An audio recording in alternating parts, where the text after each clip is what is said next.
Après un bac scientifique et une licence en écologie et biologie des organismes à l'université de Rouen,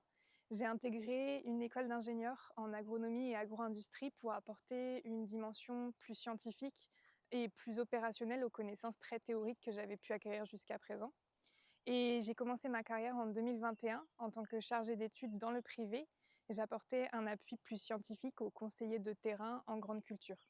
J'ai intégré le centre INRAE Pays de la Loire en 2023 en tant qu'ingénieur d'études sur le projet ANR du programme prioritaire de recherche cultiver et protéger autrement Cap Zéro Phyto.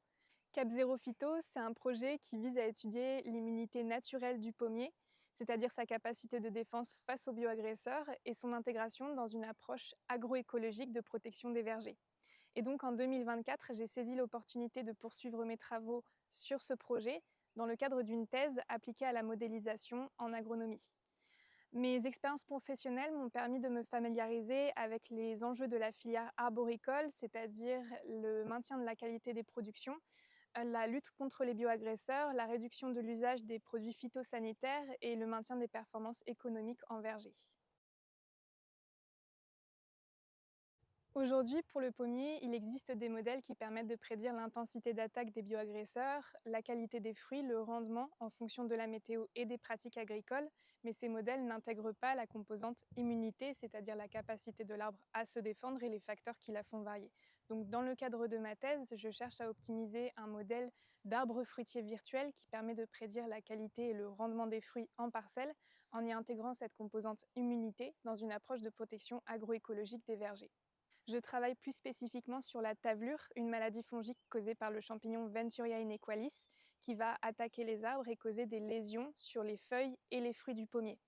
Elle va déprécier la qualité esthétique du fruit et donc sa valeur commerciale. Et moi, je cherche à modéliser l'apparition des lésions sur les feuilles et les fruits de l'arbre en fonction de l'état immunitaire de la plante.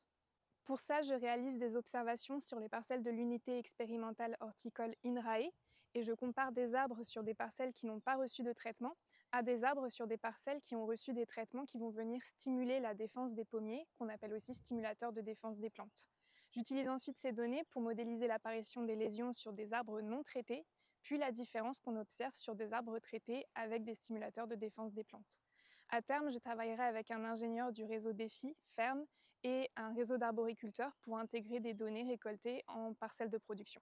L'objectif à terme, c'est de créer un modèle qui permette de combiner les leviers agronomiques et ceux agissant sur l'immunité du pommier pour trouver le meilleur compromis pour les arboriculteurs entre la santé de leur verger, les performances économiques, la qualité des fruits et la gestion des bioagresseurs.